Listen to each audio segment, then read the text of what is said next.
Assalamualaikum warahmatullahi wabarakatuh. Waalaikumsalam warahmatullahi wabarakatuh. A'udzu billahi minasy syaithanir rajim. Bismillahirrahmanirrahim. Alhamdulillahilladzi khalaqana bi ahsani taqwim wa hadana ila siratil mustaqim wa ila dinihi sabili sa'adati ila jannatid daim. Asyhadu an la ilaha illallah al-malikul quddusus salam wa asyhadu anna sayyidana Muhammadan abduhu wa rasuluh al-mab'usu ila kafatil anam syahadatan tundina min azabi jahannam. Allahumma shalli wa sallim wa barik ala hadan nabiyil karim wa rasulis samadil azim sayyidina wa habibina wa syafi'ina wa qurrati a'yunina wa maulana Muhammad Sallallahu alaihi wasallam. Allahumma shalli wa wa sallim. ala alihi wa ashabihi kiram ila akhiril ayyam, amma ba'd. Ma'asyiral muslimin, saudaraku seiman, seagama, seakidah, segenap jamaah Majlisul Ilmi, jamaah pengajian rutin malam Ahad pada maghrib Masjid Jami Al-Ikhlas RT 03 RW 07 Komplek NTAD Bumi Cibarusah Asri Bekang, yang seluruhnya saya hormati rahimakumullah wa hadakumullah wa hafizakumullah. Puja dan puji syukur selalu kita panjatkan kepada Allah yang Maha Ghafur, yang telah memberi kita nikmat panjang umur, juga nikmat sehat walafiat, jahiratan al-kanat batina fi ta'atillah wa fi ta'ati Rasulillah, serta nikmat-nikmat yang lainnya yang tiada terhingga. Sehingga alhamdulillah dengan sababiah berbagai macam nikmat yang telah Allah anugerahkan kepada kita, juga tentunya dengan pertolongan Allah, pada kesempatan malam ini kita masih dapat duduk berkumpul bersama-sama di majelis ilmu yang mulia di Masjid Al-Ikhlas yang kita cintai ini, semata-mata kita niat menjalankan perintah Allah dan Rasulnya, menghadiri majelis ilmu, melaksanakan kewajiban thalabul ilmi. Di samping juga kita niat silaturahmi, juga niat iktikaf, niat menunggu datangnya waktu sholat isya, serta niat memakmurkan majelis ilmu dan memakmurkan masjid. Juga sekaligus kita niat mensiarkan, mengagungkan, mempertahankan ajaran Islam yang diajarkan oleh Nabi kita. Semoga kita semua yang hadir, juga keluarga kita dan saudara kita, anak cucu kita, keturunan kita, oleh Allah Subhanahu wa Ta'ala dijadikan hamba-hamba Allah yang pandai bersyukur kepada Allah Subhanahu wa Ta'ala, yang istiqomah menjalankan ibadah kepada Allah sampai akhir hayat. Semoga kita semua dan keluarga kita, keturunan kita meninggal dunia nanti manakala ajal datang kepada kita masing-masing dalam keadaan husnul khatimah. Amin ya Allah ya rabbal alamin. Salawat beriring salam semoga tetap dilimpahkan selalu atas kekasihnya Allah, manusia yang paling dimuliakan oleh Allah yang maha mulia, manusia yang paling diagungkan oleh Allah yang maha agung, manusia yang paling ditinggikan derajat martabatnya oleh Allah yang maha tinggi, yang kelak di hari kiamat syafaat beliau sangat amat kita harapkan, yaitu baginda yang mulia tercinta Nabi Agung, Nabi besar Muhammad Sallallahu Alaihi Wasallam, beserta seluruh keluarga beliau, para sahabat beliau dan seluruh pengikut beliau. Tentunya pengikut beliau yang tetap setia, yang tetap cinta kepada beliau, yang tetap istiqomah menjalankan perintah-perintah beliau, menjauhi larangan-larangan beliau, mengamalkan sunnah-sunnah beliau, melaksanakan wasiat-wasiat beliau. Semoga kelak di hari kiamat kita dan keluarga kita, juga saudara kita semuanya diakui oleh beliau sebagai umatnya dan mendapatkan syafaat hikmah dari beliau. Amin ya Allah ya rabbal alamin. Ma'asyiral muslimin rahimakumullah wa hadakumullah wa hafizakumullah.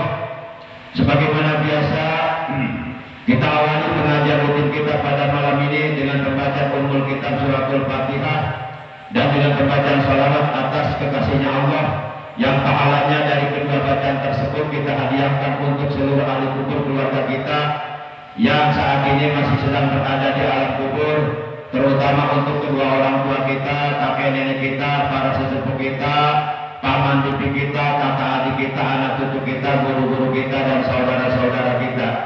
Sekaligus kita bermunajat kepada Allah Ta'ala Azza wa Jalla Jalla Jalaluh, semoga dengan barokah mujizat kemuliaan dan keagungan dari surah Al-Fatihah dan barokah dari bacaan salawat atas kekasihnya Allah, semoga segala hajat kita dunia dan akhirat oleh Allah dikabulkan, doa-doa kita oleh Allah selalu diijabah, kemudian hajat-hajat kita baik hajat dunia, hajat akhirat, urusan-urusan kita baik urusan dunia, urusan akhirat oleh Allah selalu diberikan kemudahan dan kelancaran dan selalu berada dalam rahmat dan pertolongan Allah Subhanahu wa Ta'ala. Kita dan keluarga kita oleh Allah dijauhkan dari berbagai macam bala dan berbagai macam penyakit. Bitilka niyatil Fatihah. A'udzu billahi minasyaitonir rajim. Bismillahirrahmanirrahim. Alhamdulillahi rabbil alamin. Arrahmanir rahim. Maliki yaumiddin. Iyyaka na'budu wa iyyaka nasta'in. Ihdinas siratal mustaqim. Shiratal ladzina an'amta 'alaihim ghairil maghdubi 'alaihim waladdallin. Rabbighfir lana.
بحرمته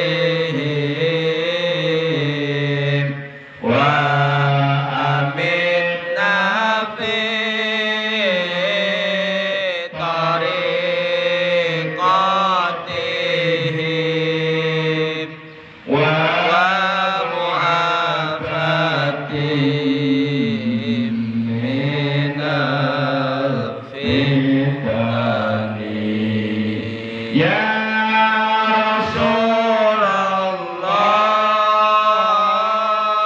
salamun alaik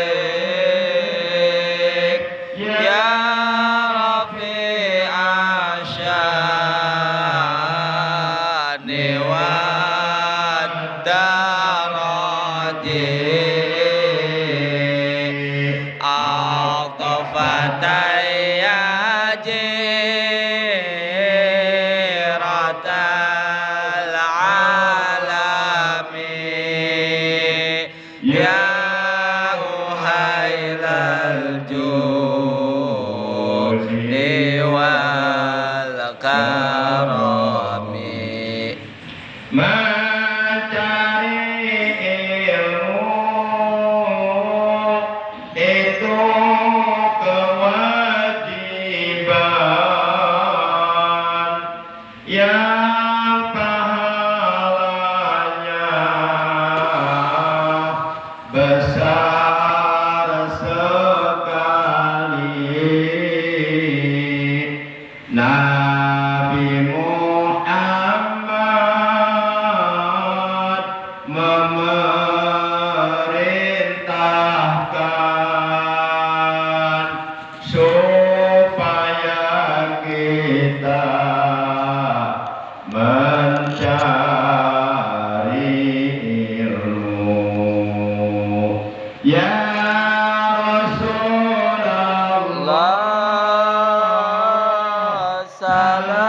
Salamun alaik ya rafi'a syani wad darati atfatay ya jiratal alami ya uhailal juni wal karami. Allahumma sholli wa sallim wa barik alaihi wa ala alihi wasallam. Ma'asyiral muslimin rahimakumullah wa hadakumullah wa hafizakumullah. Man kana fi thalabil ilmi kana til jannatu fi thalabihi. Barang siapa yang mencari ilmu agama, maka ia akan dicari oleh surga.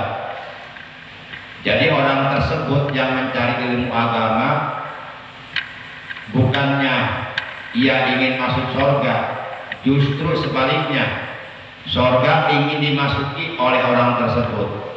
Surga mencari orang tersebut. Bahkan dalam hadis riwayat yang lainnya juga Rasulullah bersabda,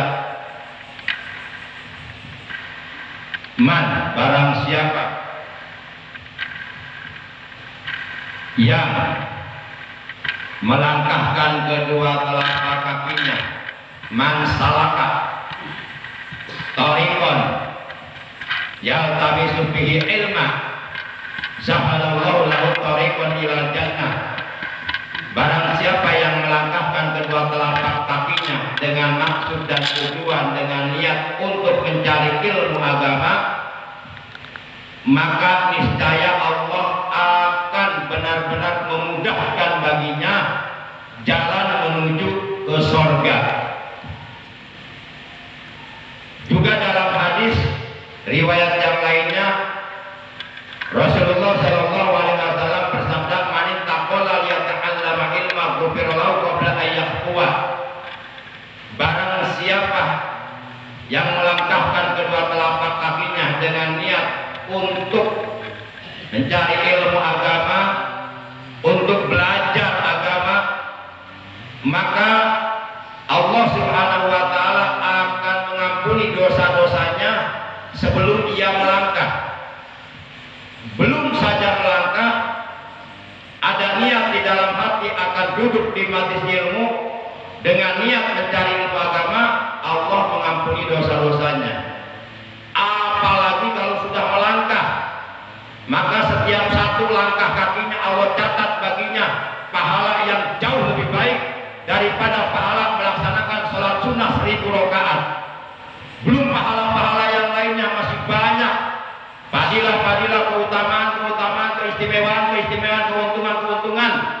bagi hamba-hamba Allah yang istiqomah mencari ilmu agama. Ma'asyiral muslimin rahimakumullah wa hadakumullah wa hafizakumullah. Pada kesempatan takdim malam ini Al-Fakir ingin menyampaikan tentang 4 macam tuba. Tuba itu bahasa hadis. Tuba itu bisa diartikan beruntung. Pakai tok, tuba. Setelah ba ada alif maksurah, tuba. Tuba. Bukan tuba singkatan dari kepanjangan turunan Batak, bukan. Tuba artinya beruntung. Ada 4 macam kalimat tuba yang digunakan oleh Rasulullah SAW dalam sabdanya. Yang pertama, tuba liman rohani wa amanabi. Yang kedua, summa tuba liman lam yarani wa amanabi. Kemudian yang ketiga, tuba liman amsakal fadla milisani. Yang keempat, summa tuba liman anfaqal fadla mimali. Masih ada lagi. Yang kelima, tuba liman arafahum wal wailu liman ankarahum. Yang keenam, tuba liman kana aqlu amiran liman kana hawahu asiran wa aqlu amiran wal wailu liman kana hawahu amiran wa aqluhu asiran. Nah, ini akan saya bahas tentang tuba. Jadi tuba itu bisa diartikan beruntung lah. Yang pertama, tuba liman rohani wa amanabi. Kata beliau, tuba beruntunglah liman bagi orang rohani yang melihat aku. Artinya hidup satu zaman, satu kurun, satu masa, bahkan ikut berjuang bersamaku di dalam menyebarluaskan ajaran agama Islam. Wa amanabi, dan ia beriman kepadaku, ia menjadi pengikut aku, membela perjuanganku, ikut perang bersamaku di perang Badar, di perang Uhud. Tuba liman rohani wa amanabi. Beruntunglah bagi orang yang melihatku dan beriman kepadaku. Siapakah mereka yang melihat Rasulullah dan beriman kepada Rasulullah? Yang hidupnya satu zaman, satu masa, satu kurun dengan Rasulullah dan beriman kepada Rasulullah, menerima ajaran agama Islam yang dibawa oleh Rasulullah, bahkan mereka ikut berjuang bersama Rasulullah di dalam menegakkan agama Allah di muka bumi, bahkan mereka mengorbankan harta mereka, nyawa mereka, ikut perang Badar, ikut perang Uhud. Mereka mati gugur di medan perang, mati syahid. Tidak lain tidak bukan mereka adalah para sahabat Nabi Muhammad Sallallahu Alaihi Wasallam. Baik para sahabat Muhajirin maupun para sahabat Ansor.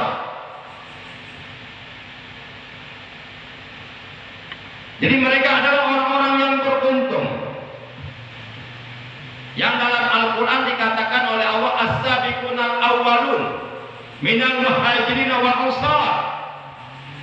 Para pengikut Rasulullah yang paling awal dari golongan muhajirin ansar, mereka adalah orang-orang yang beruntung. Bertemu Rasulullah, berjuang bersama Rasulullah, sholat berjamaah bersama Rasulullah, melakukan perjalanan bersama Rasulullah, makan bersama Rasulullah. Mereka adalah para sahabat. Itu yang pertama. Jadi yang dimaksud sahabat Nabi adalah orang yang hidup satu kurun, satu masa, satu zaman dengan Rasulullah dan ia beriman kepada Rasulullah. Walaupun ia belum balik, masih kecil, tetap disebut sahabat.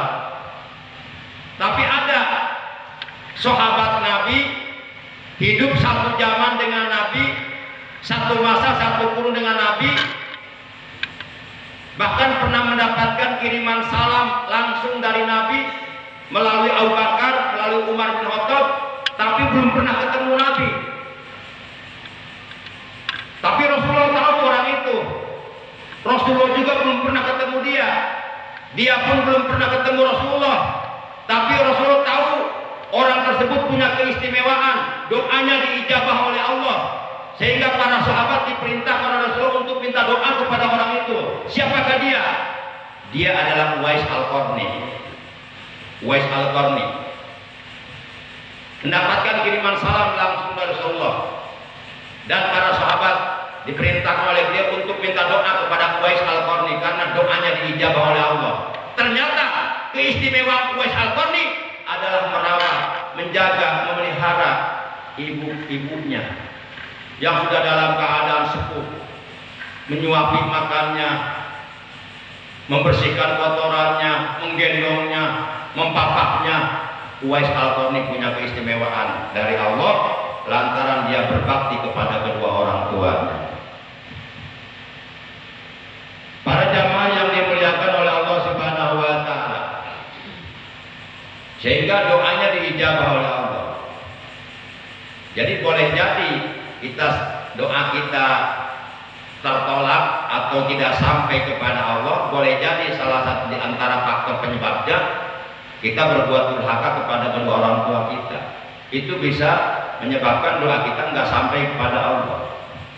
Karena kata Nabi, ridho Allah fi ridhol walidain, wa suhtullah fi suhtil walidain. Ridho Allah bergantung kepada keridhoan orang tua, murka Allah juga bergantung kepada kemurkaan orang tua. Artinya Allah menitipkan ridhonya kepada orang tua kita, bagi kita. Kalau kita sudah mendapatkan ridho orang tua kita, insya Allah akan mendapatkan ridho Allah. Nah, bagaimana mungkin doa kita akan sampai kepada Allah kalau kita dalam keadaan dimurkai oleh Allah gara-gara kita dimurkai oleh orang tua kita akibat durhaka kepada orang tua kita. Para jamaah yang dimuliakan oleh Allah Subhanahu wa taala. Nah, itu yang pertama, tuba limar'ani wa amanabi. Beruntunglah orang yang melihatku dan ia beriman kepadaku, yaitu para sahabat. Kemudian yang kedua, summa tuba liman lam yarani wa amanabi. Ini yang kedua. Kemudian beruntunglah orang yang tidak pernah melihatku, tidak pernah bertemu denganku, kata beliau, tidak pernah berjumpa denganku, karena orang tersebut tidak hidup satu zaman denganku, tidak hidup satu masa, satu kurun denganku, akan tetapi ia beriman kepadaku. Siapa?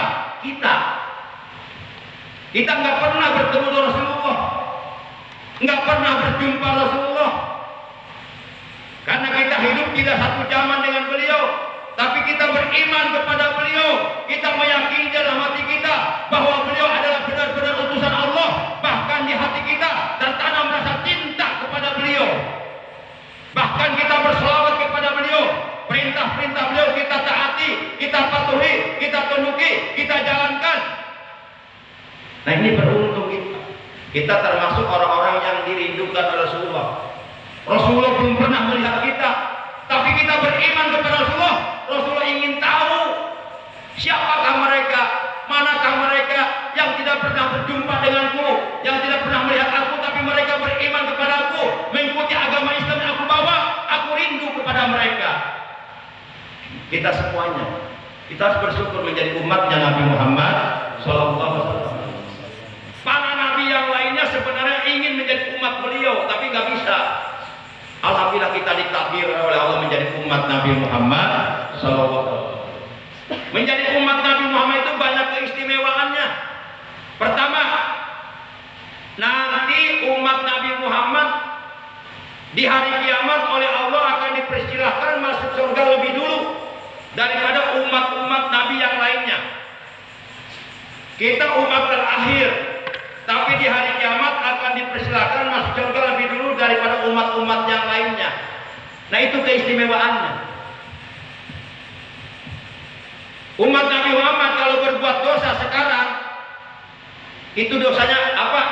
Azabnya ditangguhkan. Enggak seperti umat-umat Nabi terdahulu, seperti kaum Nabi Lut yang suka sodomi, diazab langsung, ditenggelamkan ke dalam bumi. Kaum Ad, kaum Samud, dituruni hujan batu, hujan api. Kaum Nabi Nuh dihajar banjir bandang, mereka binasa semuanya. Tapi kita ditangguhkan, ditunggu sampai kita bertobat kepada Allah. Para jamaah yang dimuliakan oleh Allah Subhanahu wa taala.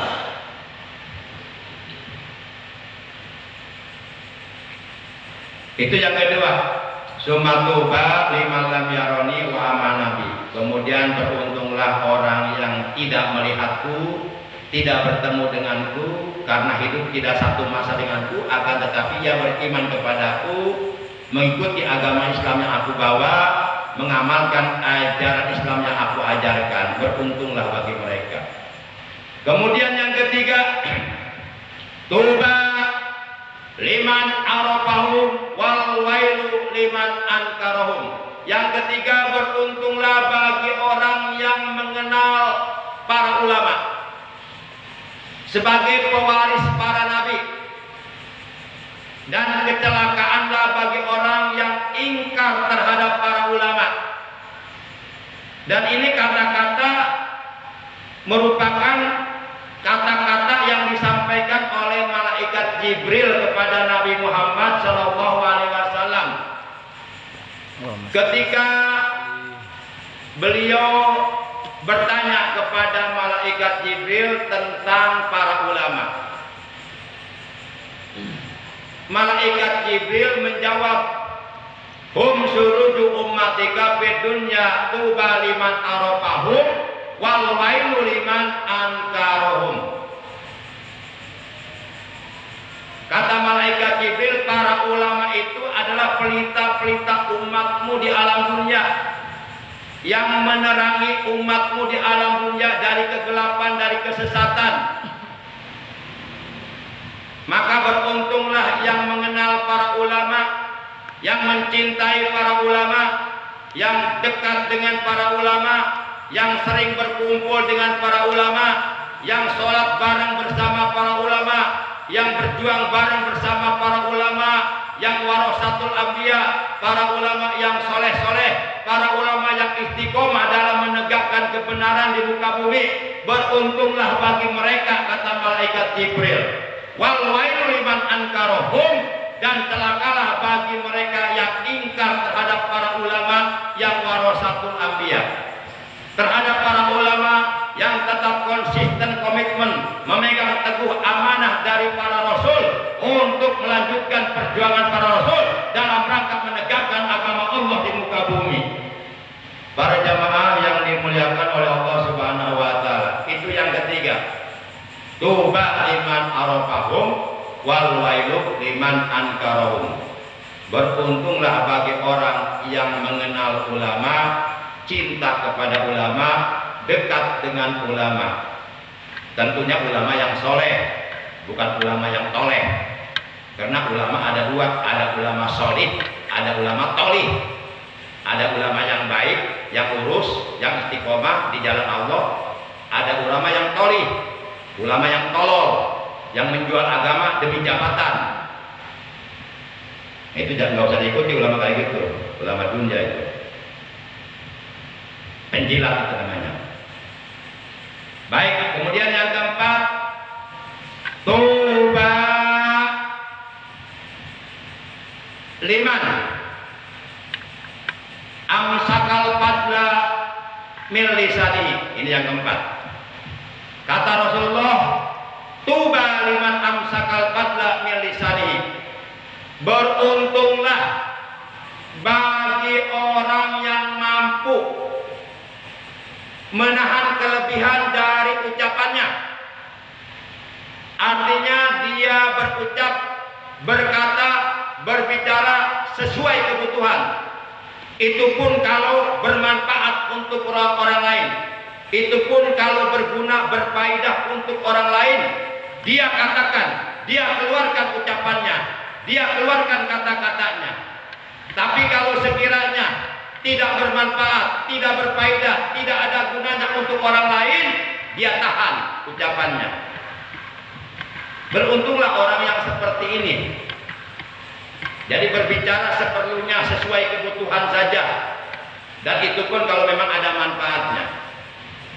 Orang yang seperti ini bisa mengalahkan syaitan.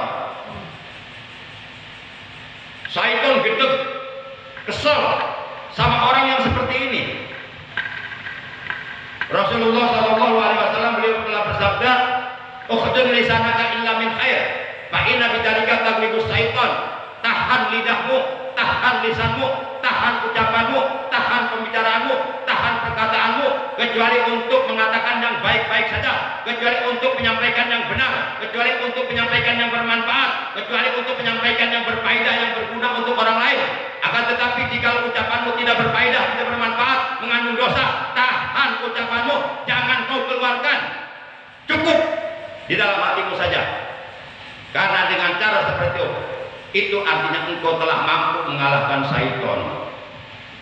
Tapi kalau kita melihat kejoliman, kemungkaran, kemaksiatan di depan mata kita, kita nggak boleh diam. Keluarkan kata-kata, cegah mereka. Hei, jangan kau lakukan itu. Itu perbuatan maksiat. Allah akan murka. Sampaikan itu, nggak usah takut. Kalau melihat kejoliman, kemaksiatan keluar di depan mata, kita keluarkan kata-kata kita, cegah mereka. Karena kalau kita berdiam diri, tidak mau mencegah kemungkaran, tidak mau mencegah kemaksiatan, tidak mau mencegah perbuatan dosa yang kita lihat di depan mata, kita diam 1000 bahasa, maka kita dikatakan sebagai orang Islam yang meraih predikat setan bisu. Sebagaimana dikatakan oleh Al-Imam Abu Ali Al-Daqqaq rahimahullah ta'ala wa nafa'ana bi ulumi fid ini, beliau mengatakan as-sakit anil haq syaitanul ahras.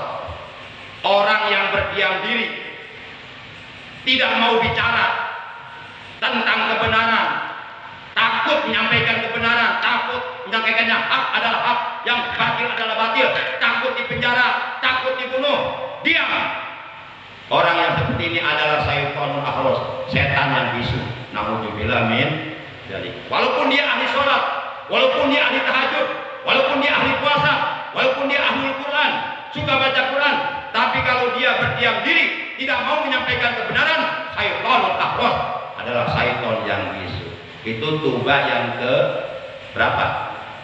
Dihitung enggak? 5 ya? Baru 5 ya? Baru 5 tuba ya? Kemudian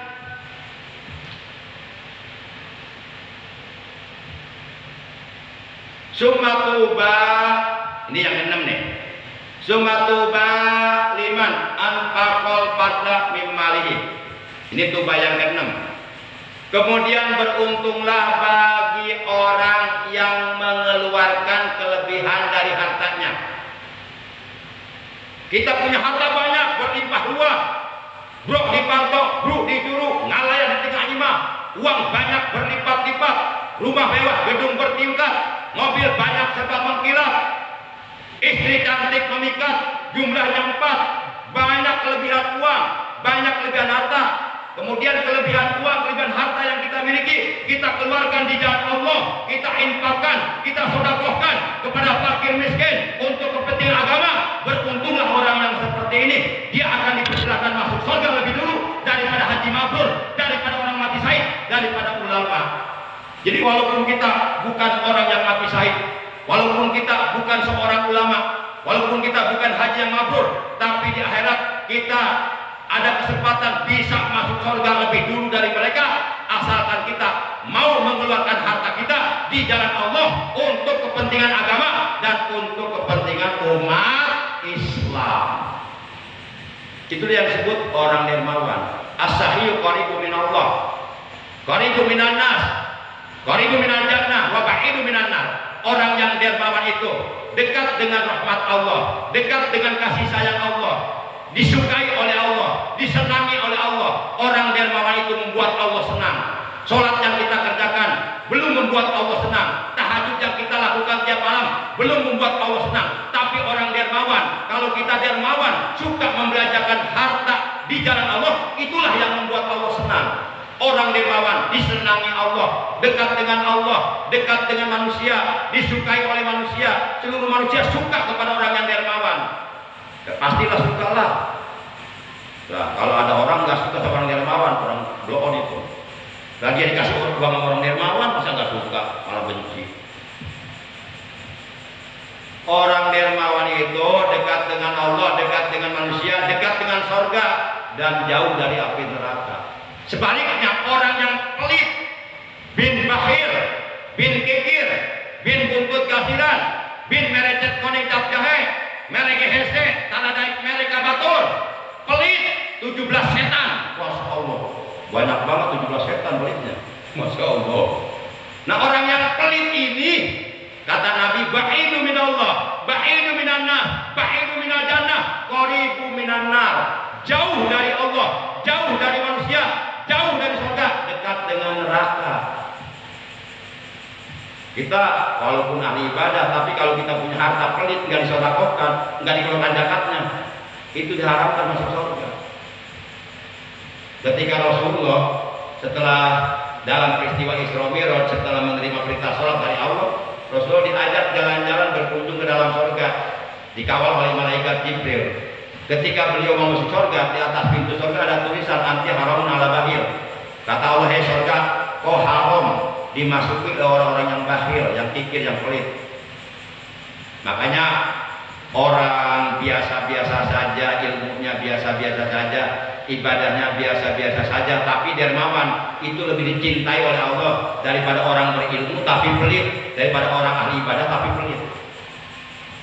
Para jamaah yang dimuliakan oleh Allah Subhanahu wa taala. Nah, itu tuba yang ke-6. Ya. Tuba yang ke-6 apa tadi? Tuba yang ke-6 apa? Tuba liman anfaqal fadla min malihi. Beruntunglah bagi orang yang mengeluarkan kelebihan dari hartanya, lebih dikeluarkan di jalan Allah. Dikeluarkan itu bahasa Qur'annya diinfakkan, disodakohkan di jalan Allah kepada fakir miskin, yatim piatu, jompo-jompo, orang-orang terlantar, orang-orang yang butuh pertolongan. Nah, jadi berbagilah. Insya Allah kalau orang sudah biasa berbagi kepada fakir miskin, insya Allah dia akan merasakan nikmat tersendiri, akan merasakan nikmat yang nggak bisa dirasakan oleh orang lain yang nggak begitu. Para jamaah yang dimuliakan oleh Allah SWT yang ke-6. Kemudian yang terakhir, belum ya? Yang terakhir, tuba liman kana hawahu asiron wa aqluhu amiron wal waidu liman kana hawahu amiron wa aqluhu asiron. Artinya, tuba beruntunglah liman kana hawahu asiron, bagi orang yang menjadikan hawa nafsunya sebagai tawanan di dalam dirinya, dan ia menjadikan akal sehatnya sebagai pemimpin di dalam dirinya. Dan celakalah bagi orang yang menjadikan hawa nafsu di dalam dirinya sebagai pemimpin dan menjadikan akal sehatnya sebagai tawanan. Celaka. Kita oleh Allah dianugerahi akal dan hawa nafsu. Beda dengan malaikat. Malaikat oleh Allah hanya dikasih akal, enggak dikasih hawa nafsu. Enggak ada malaikat nafsu sama perempuan. Kalau malaikat dikasih hawa nafsu, kita enggak kebagian perempuan. Sama malaikat semua udah kita bersaingnya. Yang kaya-kaya nanti para malaikat semua. Malaikat bisa bangun rumahnya bukan dari tembok lagi, dari emas, dari mutiara. Nah, kita dari tembok. Kalah kita. Malaikat enggak dikasih hawa nafsu. Kalau malaikat dikasih nafsu, malaikat kawin, malaikat makan, malaikat buka restoran. Malaikat pasti berbuat salah kalau dikasih hawa nafsu.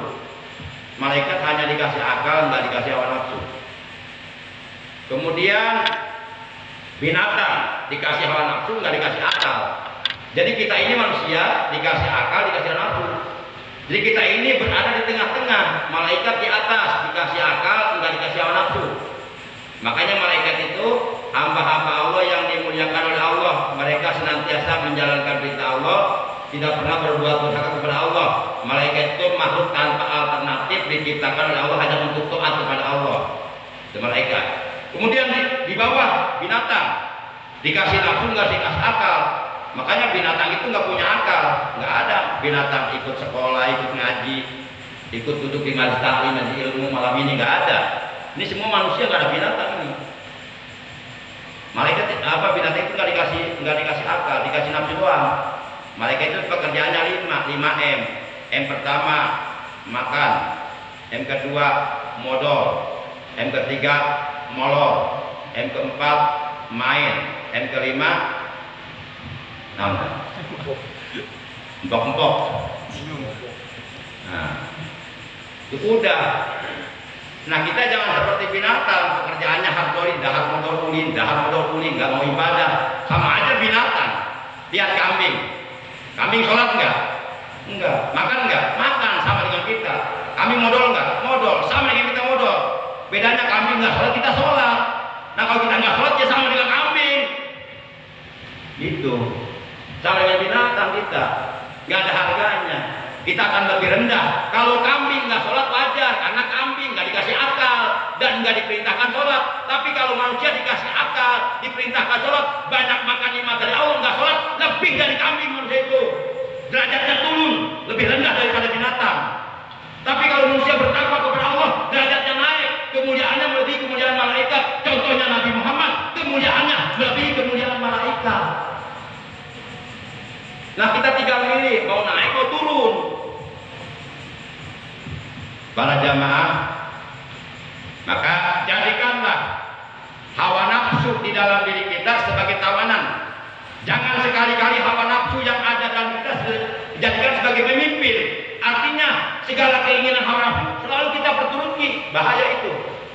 Orang kalau hidupnya selalu memperturutkan hawa nafsunya celaka. Karena hawa nafsu itu selalu mengajak kepada keburukan. Kata Allah dalam Al-Quran surat 12 surat Yusuf juz 13 ayat 53, Allah berfirman, "Inna nafsal amaratun bisu." Sesungguhnya hawa nafsu itu memerintahkan kepada keburukan. Nah, kalau kita selalu memperturutkan keinginan hawa nafsu, celaka. Artinya hawa nafsu dijadikan pemimpin bagi kita. Kita taati, kita patuhi, kita tunduki, kita jalankan segala keinginan hawa nafsu. Bahaya. Itu artinya kita menjadikan hawa nafsu sebagai pemimpin bagi diri kita. Itu celaka. Tapi jadikanlah akal sehat sebagai pemimpin di dalam diri kita. Demikian tali kita hari ini, malam ini. Kurang lebihnya mohon maaf. Terima kasih. Mudah-mudahan bermanfaat. Akhirnya mari kita tutup tali kita pada malam ini. Ucapan hamdalah. Alhamdulillahirabbil alamin. Subhanakallahumma wa bihamdika asyhadu an la ilaha illa anta wahdaka la syarika laka astaghfiruka wa atubu ilaik. Astaghfirullah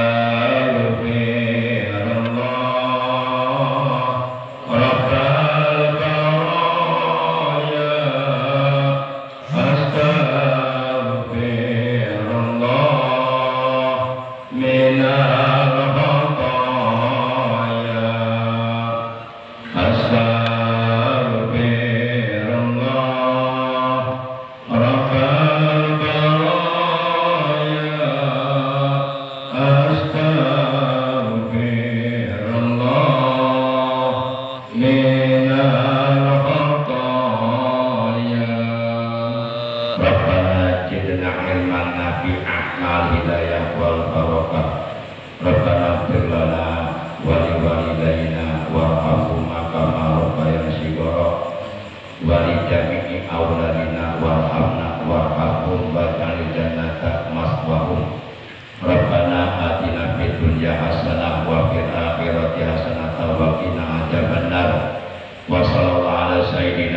محمد وعلى